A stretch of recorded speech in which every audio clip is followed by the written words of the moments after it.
Welcome everybody. Man, this for me is a really special episode of the podcast, and I have an old friend on here. Not to emphasize the old, he's not old, he's probably my age, but I've known Tim Davis for probably I think 12 or 13 years now, and he was this guy when I met him, and he's just done so many more amazing things.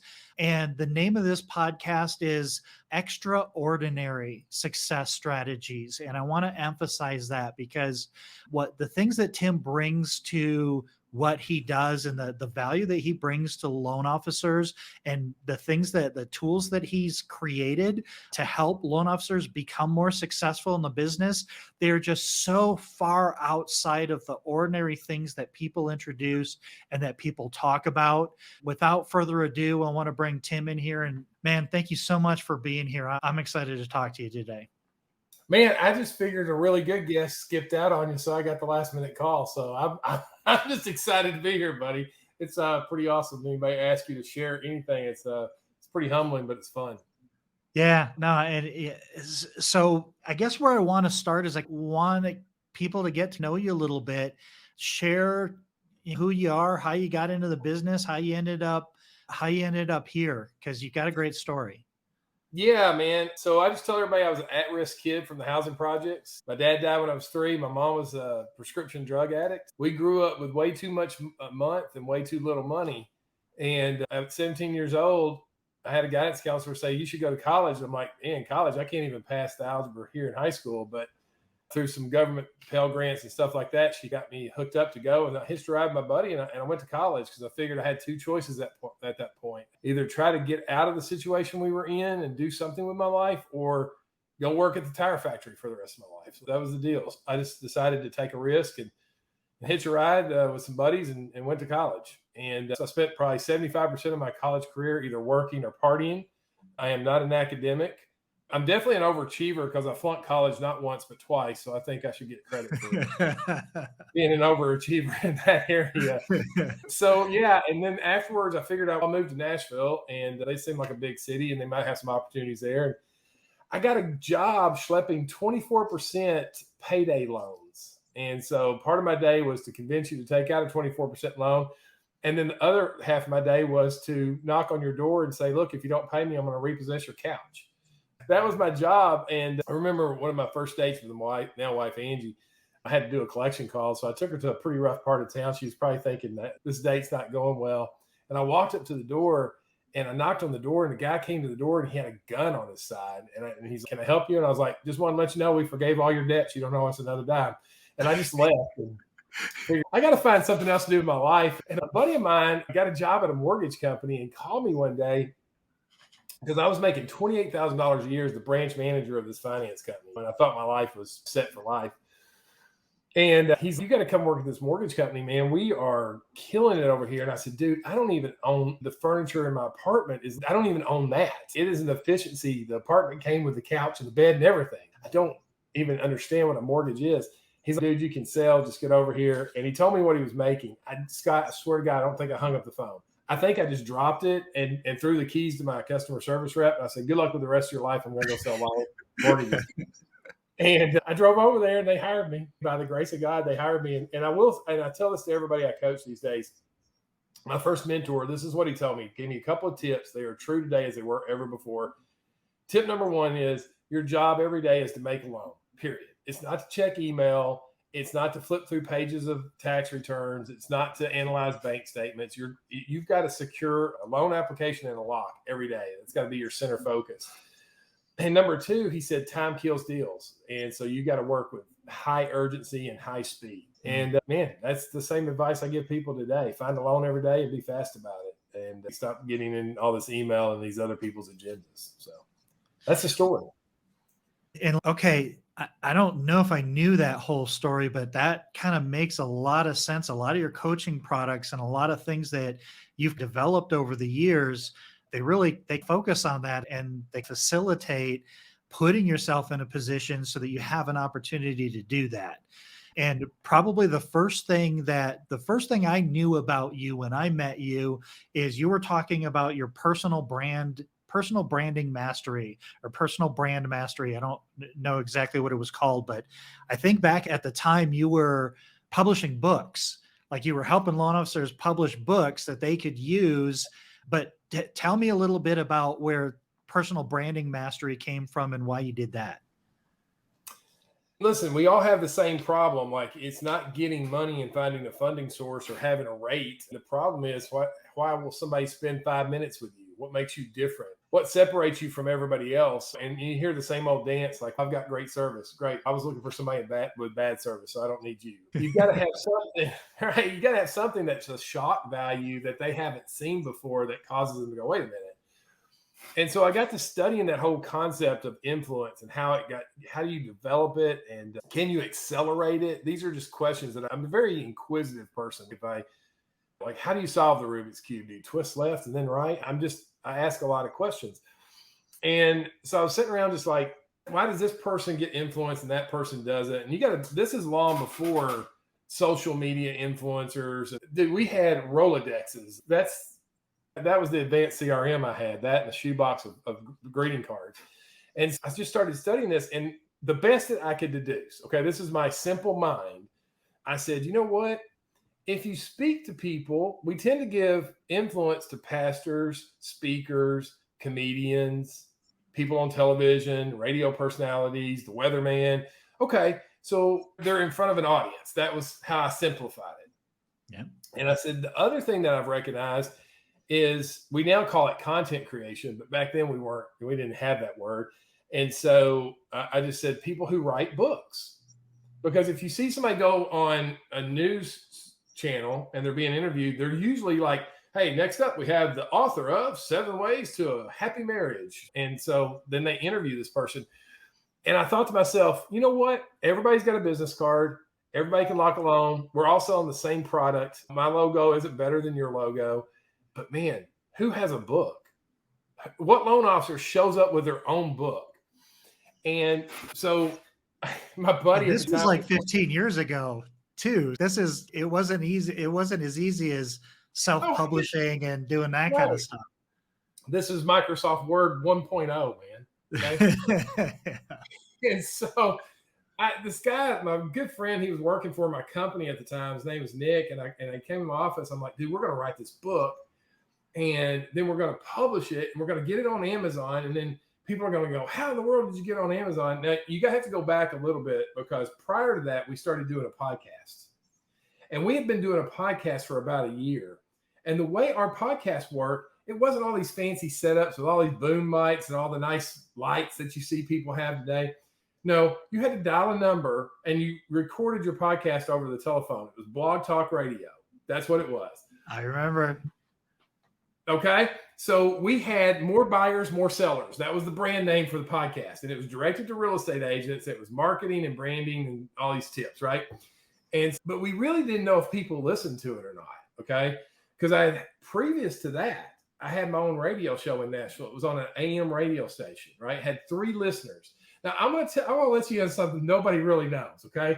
I paid $300 a month to be on this radio show, or to have my own radio show. It's called The Mortgage Masters.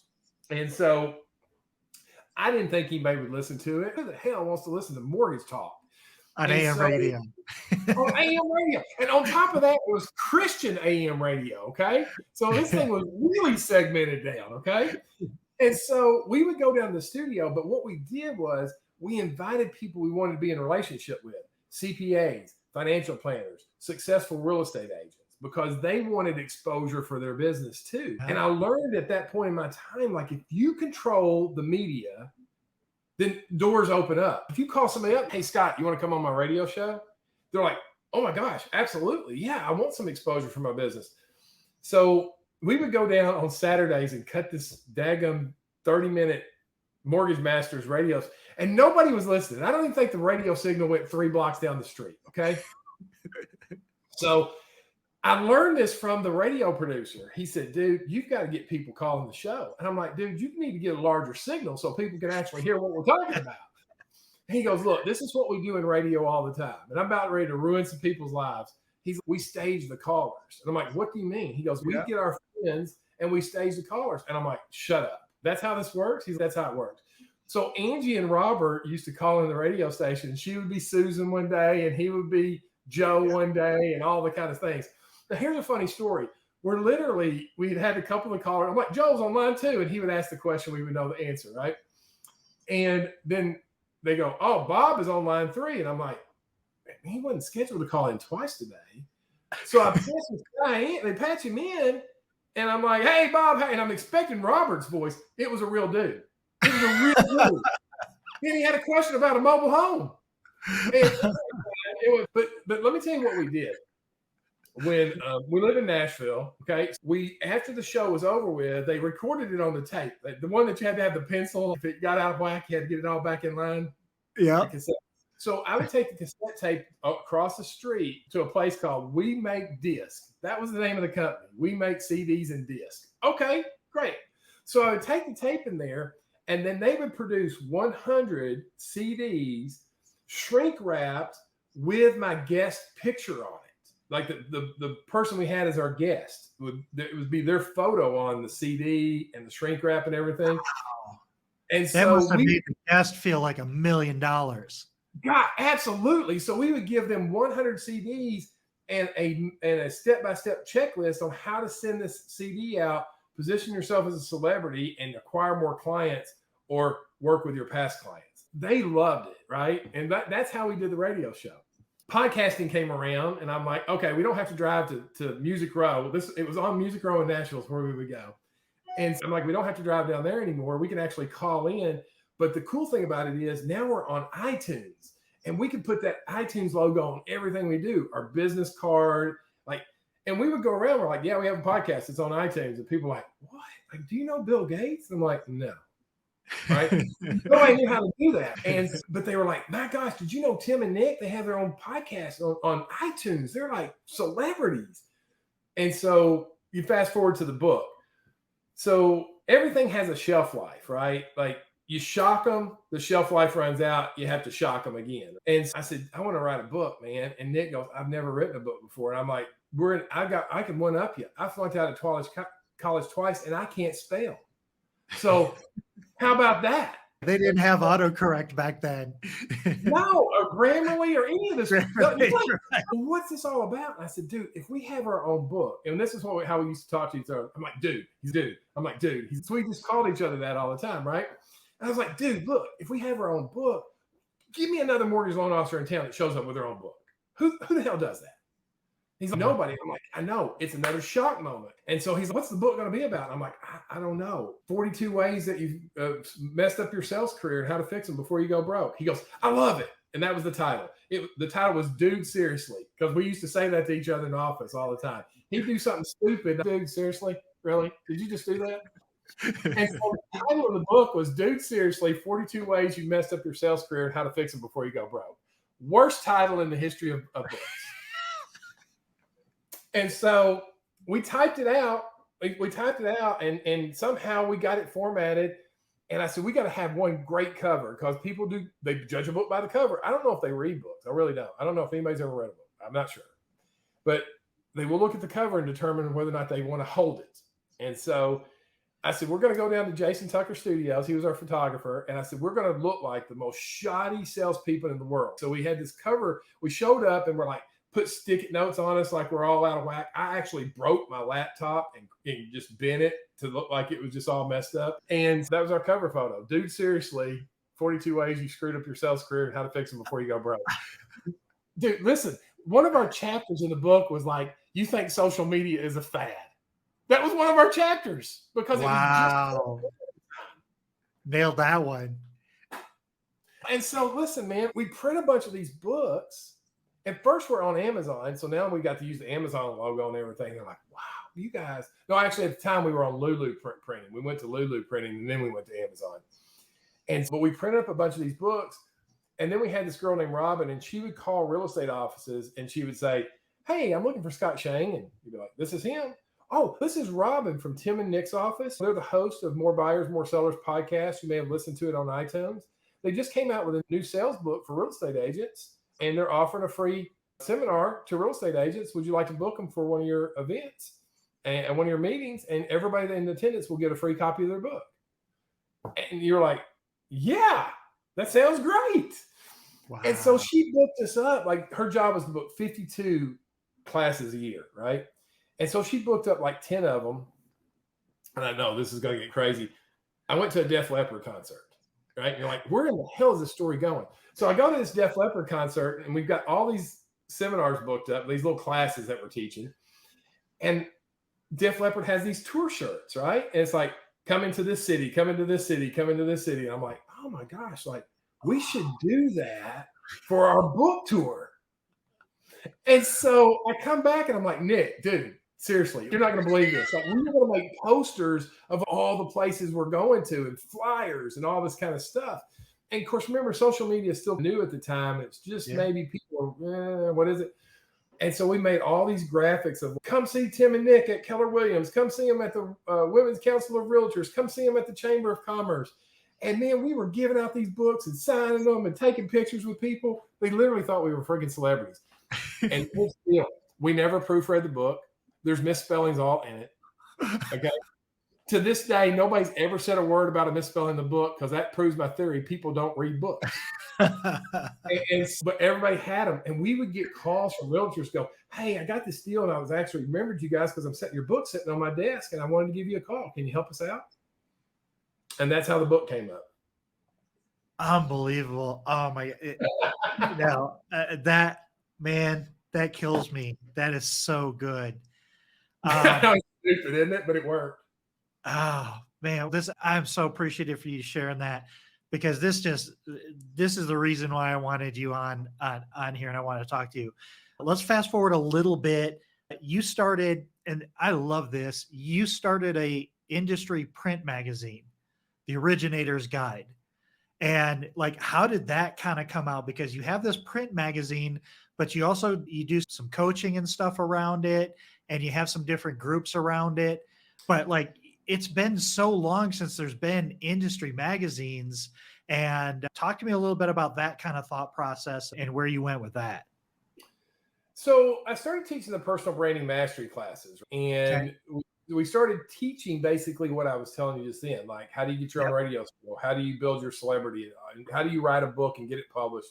And so we just started teaching that because we realized it's evergreen. Like realtors will forever want to know about that topic. Okay. Yep. So dude, I have literally been teaching that class for 20 years. Now we've added to it, but we just keep going back to it because it keeps working. Yep. And again, think about it like this. I coach a lot of people. I'm really blessed to be able to do that. And people will work their ass off to avoid making a phone call or going to visit somebody. I've never seen people work so hard to avoid talking to another human being. It's freaking believable, man. They'll be like, no, dude, look, like I got a video person and we're going to do all the things and I'm shooting videos all week. And I'm thinking, that's cool. And I got nothing against the videos and I know that they work and all that kind of stuff. And I'm like, are you going to talk to anybody this week? Because I don't care how your leads come to you. At some point, you got to have a conversation with people. Right. And so, again, I grew up in the housing projects. I didn't have time to wait. Like I had to sell something today in order for us to eat today, right? Yeah. It's the three ways I sell is I call you, I meet you, or I talk to you in an event. Those three ways to this day are still the best ways to sell because it's instant. I can get on the phone, get a credit card or a loan application or whatever. And so it's not that I avoid the other stuff and we have more funnels coming in. I just see people spend 95% of their time to avoid making the call. And so I was looking around and I was like, okay, everybody's fighting to be an influencer today. Everybody's trying to fight to stop the scroll. Like what's your post going to be that's going to stop the scroll? And so everybody's trying to figure that out. And then you see people, they'll come up with something and everybody else posts the same thing that they just posted because one person went viral for them. So now it's a copy and paste of the same meme or whatever. And I thought, you know what? I'll tell you where nobody's looking right now. Everybody's trying to get attention. The eyeballs are like this, right? They're like, dude, I got to find a way, right?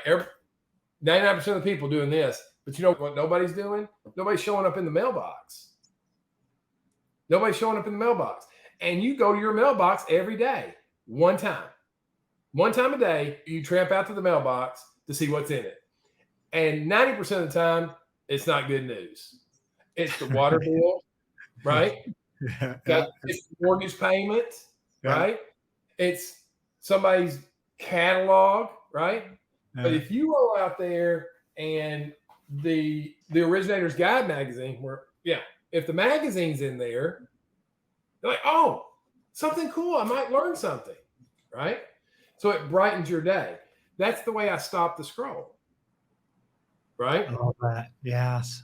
And people tend not to throw these things away. I can't get it on the screen. They, Yeah. okay. They miss your video. If they're not scrolling when your video goes up, then you hope that it comes up down the road. But they don't miss this because you know where this ends up? Right there on their desk. Yeah. Or in their favorite chair in the bathroom. Okay. I don't care what you're doing when you read my magazine. I just want you to read my magazine. Okay, Tim, I was taking a dump and I saw on page 13. Fine. But here's the other thing too about the power of a magazine. When you're a publisher, it gets you indoors that you got to have a reason for somebody to talk to you. Yeah. Right. You got to have a reason for somebody to talk to you. So we turn that around, and actually the more popular thing is our personal branding magazines. You see those? Yeah. Tell me about those. These are the bomb, dude. Okay. So we do these cover to cover custom for loan officers every month. Okay. Wow. All the loan officer has to do is call the printer and say, give me 25, give me 50, give me 75. Is this part of your coaching? Is this part of your coaching group? Yeah. Yeah. And so you can see down here, I'm trying to go backwards. No, you're good. This is why I meet people. I suck on video. Okay. So there's your little smiling face. Compliments of. We always have articles in here. This one was The Psychology of Success with Greg Weiss. Then we had The Rise of Artificial Intelligence, How to Use ChatGPT to Create More Clients, plus 5 AI websites every agent needs to know about. Also included professional photo shoot tips, 14 motivation secrets, and 7 keys to video marketing. It's all agent focused, right? Yeah. You can see that? It's Yeah. all professionally designed. Yeah. Big pictures. Yeah. Yeah. Big pictures, vision boards, great articles. And in the center, here's what's really cool. Okay. Because I get it, loan volume's down, and people are like, oh my gosh, I'm not making the amount of money. We have 4 pages in the center that you can sell the ads to your title company, your insurance agent. And if you sell each 4 people an $80 ad, I think it came out to, let's say $90. If you sell 4 people about a $90 ad, you can print 100 of these a month and have them mailed directly to your agent and not cost you a penny. Wow. That is so smart. And so think about this, Scott. I show up at a real estate agent's office. Let's just say this. Let's say that your company has done an AA agreement. They're paying $15,000 a month for you to sit in that office, right? Yeah. And I show up and I'm like, hey guys, would y'all like a free subscription to the branding magazine? It's exclusive for real estate agents. You'll learn tips and tricks on how to build your business. All I need is your home address and a yes. Your company can keep paying $15,000 for that lead agreement. Who's going to get the leads? Yeah, you are. And you know how much my magazine cost me because I sold ads in it? Zero. Mm-hmm. Is there also, so you're branded on the front, is there also like an ad or a back cover with all your contact info? There you go. You can put whatever you want in the back, right? You can put whatever. Now, mine, here's what I put on the back of mine. Right? My ad on the back of my magazines I give to my agents are, hey, agent profit plan class and learn how to grow your business 42% in the next 12 months. Brother, we could not have tried to structure a better segue, because that's what I wanted to talk about. Is you created this product as part of your group called the Agent Profit Plan.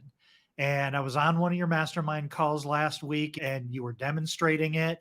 And I was just like, man, I've never seen anything like this. I think this is absolutely brilliant. And that was one of the reasons why there's so many things I love talking to you about, but I wanted to have you demonstrate that and talk a little bit about this, because everything you're doing is you're talking about positioning yourself, bringing value to real estate agents. Because let's face it, a business is tough right now, but it's also even tougher for real estate agents. And this is what I tell loan officers all the time. was like, at least we can lend in the entire state with our license. Your real Mm. estate agent pretty much does business as far as they can drive. It's like they have this local community, or they have these farms that they work, and they're desperate for help. And sometimes maybe they can't give you a lot of business. And I think I even heard this from you. All you really need is an agent that'll give you a deal a year, or maybe 2 deals a year. And how many of those agents can you get? But there's a lot of folks out there that are just struggling, and you've created all of these products and all of these things to help build their business. And the agent profit plan is amazing. So I'm going to bring this up on the screen, and I'd like you to explain where this came from, how this came about, and how loan officers are using this to grow their business. It came from Jesus. Let me see. I guess I have to drive it on my side, right? Do you see my little clicker Yeah. now? Okay. Yeah. All right. So let me give you the background on where it came from, right? The whole driving force through everything I create is what's going to be unique and different, and stop an agent to go, "Well, I've never heard of that before. Let me spend some time with you to find out more." Okay. That's everything I create is designed to create curiosity, to get them to stop in their tracks. No matter if I'm a seasoned loan officer or I'm a newer loan officer, I can say, "Hey, I'm a certified agent profit plan advisor. Got a free software that can show you how to sell 5 to 10 more homes a year. Would you be interested in doing the free plan?" If they say no, then probably not talking to somebody I want to talk to. Right? Probably don't want to work with them. Correct. And we designed it to be an assessment software. It's a lot of coaching. I've been coaching for so long. When I got to thinking about it, people really love to do assessments. The curiosity and FOMO are two of the biggest marketing weapons you can have in your arsenal.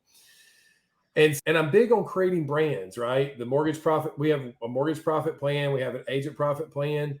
We just have brands for all kinds of stuff. The Originator's Guide. I'm just big on branding names and stuff because it gives you a little bit more firepower when you're talking to somebody. And I created this version called the Mortgage Profit Plan, and we were using that to actually develop coaching leads, so on and so forth. And then I got a call one day, or a DM on Facebook is what it was, from an agent that said, "Do you have one of these for agents?" And I was like, "We're working on it." And I didn't have one. I was like, "We're working on it. About 60 days out, I'll let you know." And then it hit me. I was like, man, if we could equip a loan officer to teach this to real estate agents, man, they could get into any office they wanted to at any time because they've got something of real value. A free business planning software guaranteed to show an agent, I don't care who you are, how to sell 5 to 10 more homes a year.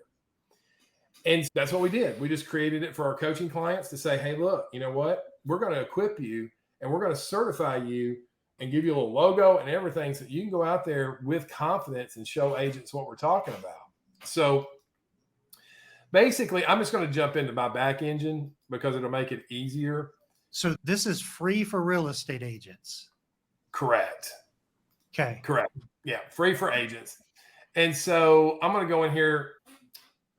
So as a mortgage loan officer, you would have your own account, and it would have your own dashboard like you saw mine with your pretty face on it and a custom video for you to present to them, the whole 9 yards, right?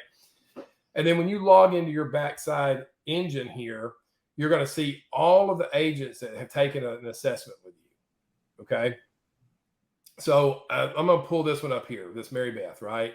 She reached out to me. She saw me posting all about it on social media, and she's like, "You've got me. I'm curious. What is this?"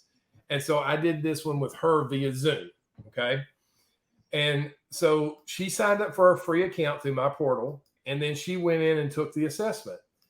So basically, the business plan asked them questions in the area of personal development, financials and numbers, marketing and branding, client fulfillment systems, database and referrals, and then our secret sauce is our business development, okay? So what happens is they go through here, and as they answer questions, do you have a clear, unique selling proposition? If you answer no, would having a USP help you attract one more client per year? She said that she doesn't. Now, she left it at 0, but let's just say she said, "You know what? If I got really dialed in on my USP, I bet you I could pick up 3 more clients this year." See how the gauges went? Mm-hmm. Right? If she said, "I'm going to pick up 5 more clients," watch those gauges. The left-hand gauge is her before income. The right-hand gauge is her after income. So when she took this assessment, look, she's making 92 grand a year, but based on answering these questions of what she wants to do in her business, she can make $183,250 the next year. That's real numbers when you show that to somebody.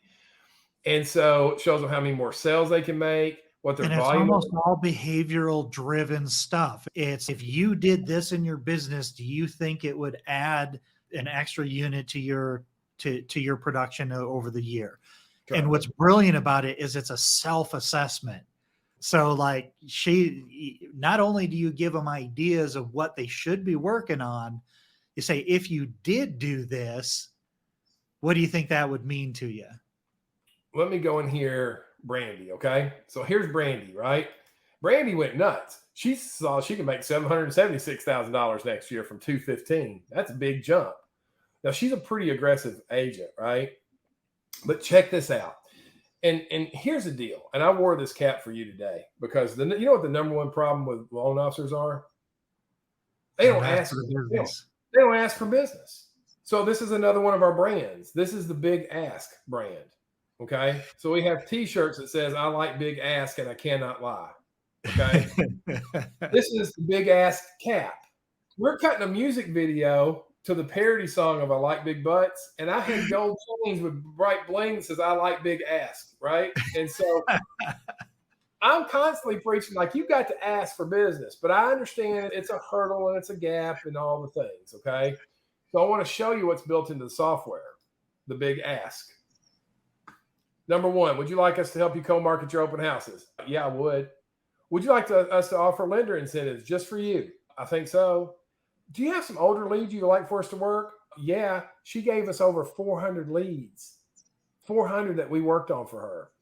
Are you working with any buyers and sellers right now that we could give a mortgage quote to? What'd she say? Yeah. Yes.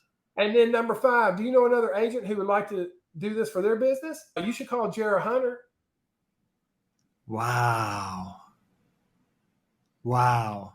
So it's built in. If you can just get them to take the assessment, they're gonna give you leads, right? And so then they submit it, right? Check this out. They submit it and they can come over here and print them out. This full color business plan with your information as the advisor, their before numbers, their after numbers, the answers to all their questions, and how much it'll help them move their business. And then here at the bottom, we got daily affirmations and gratitude journals that come from you. Can you scroll on that? I can see the gauges. Is your screen scroll? Oh, it didn't come up to the other screen. Dadgummit. Okay, yeah, let me do that. Okay, I can scroll on that screen. Hang on. Okay, so it turns it into a PDF they can print out, but it's got all their answers. Okay. How many extra deals they'll get for doing that. Yeah. Then here at the bottom, it prints out daily affirmations for them, gratitude journals that they can use. So they basically have a business plan. And when you follow up with them, it would be easy to call Brandy and go, hey, Brandy, how's things going? You mentioned about in your business plan about marketing to your database. You needed to do that. What are you doing with that? Is there anything I can help you with? How's that going for your business? Because she said that was important to her.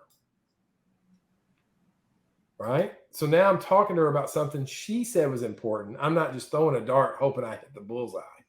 Is this assessment that they're getting are like, does it change based on their answers, or is it always the same format, but just their answers are added to it? But if they said they wanted to do a certain marketing thing, does a page appear relevant to that marketing strategy? Or is it?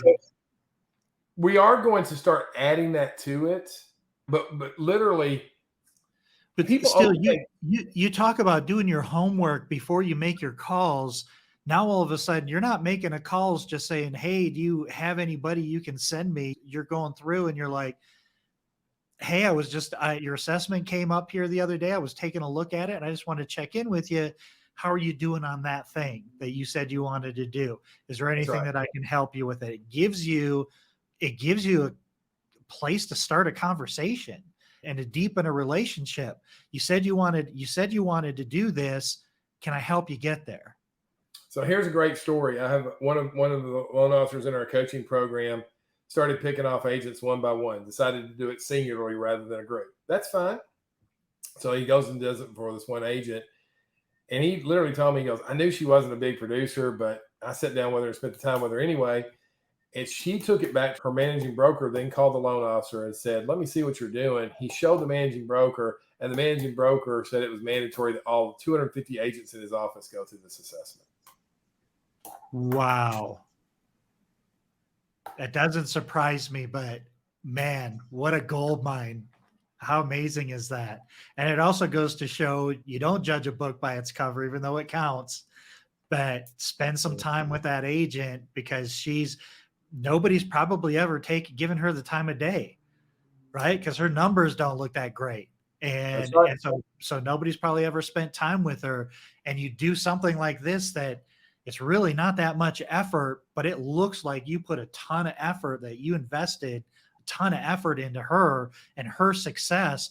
And that's probably exactly what she needed. Show me another loan officer that has this. Again, None. separation is everything right now, right? Work ethic Yep. and separation, and work ethic and separation. And yeah, if you'll use it, it will flat out work. Man, oh man. And we get testimonials every week. I had another young lady in our coaching group. She was doing like 2 loans a month before we started coaching her in January. She's number one in her region now. She moved from 130th in the company to number 5 in the company in 6 months. I saw that. I saw that posted in your group. Last week, she called me. She said, I got a problem. And I was like, what's going on? And she said, I did a profit plan class and I got 940 leads given to me. How do we work these? And I said, 50 at a time, girl, 50 at a time. So part of your program is you show loan officers how to do this one-to-many presentations, like for an office or for a group. You can do it one-on-one, or you can do it one-to-many. Yeah. I could go into it. It doesn't matter. If you bring your iPhone, your iPad, or your laptop, and we have a Wi-Fi connection, I don't care how many people are in the room. Now, listen, here's another cool thing. And I told you this off camera, but I'm going to share it. All right. So here's what I've learned throughout the years. And this is so important. If you're listening to your loan officer, please hear what I'm saying. Okay. I used to get so caught up in teaching classes that I thought would change people's lives. And I failed to do the one thing I was there for, which is get referrals. Okay. 90%, maybe 95% of the people that you teach won't do a daggum thing with what you taught them. It's not your responsibility. That's right. Your responsibility is to market and expose your business. And when that mindset changed in me, I started getting in front of more people and stopped worrying about whether or not they did it or not. And so, gosh, I think I lost my train of thought on that because it was going to be really good. Dadgummit. Sometimes my mind goes so fast, Scott. Oh, so number one, don't think you're there to change their lives. You're there to get referrals, right? Which is why the system is set up to ask for the referrals, right? Your reputation is grown by one thing. Do you close loans on time? If you do, more people are going to come to you, right? Yep. And so this concept of getting out there and teaching these classes has always been a huge benefit for me. And you can get in front of one-to-many. Like you said earlier, they're only going to give you 1 or 2 deals a year per real estate agent. That's just industry stats. Yeah, that's just the stats, right? So if you can get in front of 20, 50, 100. So that being said, I got to thinking about Vegas. And when you go to Vegas, what's Vegas all about? The lights, the show, the glitz, the glamour. Now listen, slots going off left and right. Mm-hmm. Yeah. So write this down, everybody. Get your pen, write this down, and go get a tattoo. People would rather be entertained than educated. Okay. Nobody wants to come to a lecture series. Nobody. Okay. So learn how to entertain people. So we've got a new feature coming to the profit plan that when they change their numbers, I'll go from 0 sales to 1 sale, 0 sales to 3 sales. Money's going to fly across the stream. Ching, it's going to hit a money bag. Ka-ching. So think about this. I want as many people in the audience as possible. If I can get 50 agents in a room and all their computers are going cha-ching. Sounds like a floor at Paris or Paris casino. Dude, they are going to get, listen, when you get them excited and they feel like they're winning, they give you referrals. Yes. Yeah. My goodness. Man, I can't wait. I'm going to film the first one I do, because when that feature's added, I'm hoping it's next week. I'm gonna have to go do it because I just want to hear it go. Gee. man. So anyway. All right, dude, you have been so gracious with sharing all of this stuff. And I'm not going to let you go without throwing a big ask to you. I want people to reach out to you. I want people to get to know what you're doing and how you're doing it. Do you have anything that, like, how do people get a hold of you? What can they get out of that? Do you have any introductory specials or any kind of, how do they get a hold of you and learn more about this? Because I think everybody I know needs to know that you exist. If they don't know you exist, they need to know that you exist, because you're just sharing some of the coolest stuff. I've been a part of your group, your mastermind group, and it's just, there's so many smart people on there, and they're all doing business. And they're doing business because they're following your plan. And it's extraordinary what you're doing. So what do you got for anybody that I can push your way? I should write you a check for saying nice things about me. Listen, I'm pretty easy to find. You can find me on Facebook and all the things out there. Probably see pictures of my German Shepherds. But you can go to theoriginatorsguide.com. The button's right on the front. You click the word coaching. There's a little video of us talking about it. You want to just jump right in, you can sign right in there. It's so inexpensive. It's $297 a month. And we coach every Monday, and you get coaching from me and Kim Winters, my business partner. Yeah. Kim did $14 million last month in loans. Okay. She is no joke, right? No, Kim's amazing. So you get coaching from both of us every Monday, and then our private Facebook group. So if you want to go to theoriginatorsguide.com, I'm going to put the links in the description. It'll be on the posts. Anywhere I share this, it'll be there. Yeah. And then just shoot me an email, theoriginatorsguide.com, and put in the subject line, Scott Shane, right? And if you have any questions or whatever, you want to talk for a few minutes about it or whatever the case is, just email me direct and just put Scott Shane in the subject line, and then we'll just do a personal call and see what's going on in your life and see what we can do to help. Dude, that's awesome. That's absolutely awesome. I didn't mean to put you on a spot there. I didn't tell you I was gonna do that, but if you don't ask, answers already know, right? Gotta have a big ass, baby. I'm gonna ship you a cat, my man. Yeah, man. I can't imagine that you have anything else to share, but do you have a final thought for takeaway for anybody watching this? And then I'll let you go feed your German Shepherds. Yeah, I'm gonna share something that on a serious note. Okay, so I've been doing this a few years, as you probably can tell by the beard. It's a little gray. In 2008, 2009, it got tough, right? It was a different kind of tough, but it was tough, right? And so everybody became a short sell expert. I know a lot of originators might be watching this. They don't even know what I'm talking about. But we had a website but there was a website called the Implodometer, and it literally, you checked it every day to see if your company was still in business and if you had a job. That's how fast companies were folding. But I learned something during that period of time. It's just a leadership lesson, and I just share it with everybody because I know we're going through a challenge right now. But here's what we learned. We learned how to focus on activity above results. And that's a really hard lesson for me because I am a results guy. If I put a nickel in a slot, I want a dime back. But what we learned in that time was to do more activities and focus less on the results. In the past, we could go to teach a class at an agent's office and we knew exactly how many referrals we would get. To then, you might only get half that or a third of that, or they might be really tough. So be action-oriented, more action-oriented and less results focused, okay? And triple the number of people who know you. Like, we were calling everybody, banks, credit unions, divorce attorneys, financial planners, giving cards to the homeless people downtown Nashville. It didn't matter wherever we were generating conversations and that kind of stuff and adding people to the database. When that year was over with, that was the $100 million year. When that time frame broke out, that was the $100 million year. Because everybody said, you know what? You were there still providing value when we really couldn't give back to you. I literally had a lady come up to me at we did a Third Thursday event where we taught something, video marketing or whatever.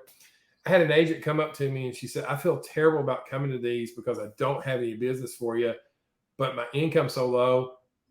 At least you feed me and I feel bad, but I'm hungry too. And she was basically saying we fed her on Thursdays. And I was like, holy crap. I'm like, I don't care if you ever give me a loan. Like, you come over here and you get first in line. That's fine. So you have to understand when people are going through challenges, you don't know what they're dealing with, just be nice to them and add as much value you can to their life. it'll come back to you. So that's what I'd leave you with. Man, I'm not even going to add anything to that. Tim, thank you so much for being here, man. I appreciate this. This is going to help a lot of people. Cool. And I look forward to seeing you on your next mastermind call. Thanks everybody for being here. Let me know what you think about this. And Tim's contact information will be in the descriptions or the post, wherever you see this. So reach out to him, see what he's doing, and do it. Take action. Thanks, buddy. I'll see you. Appreciate you, man. See you.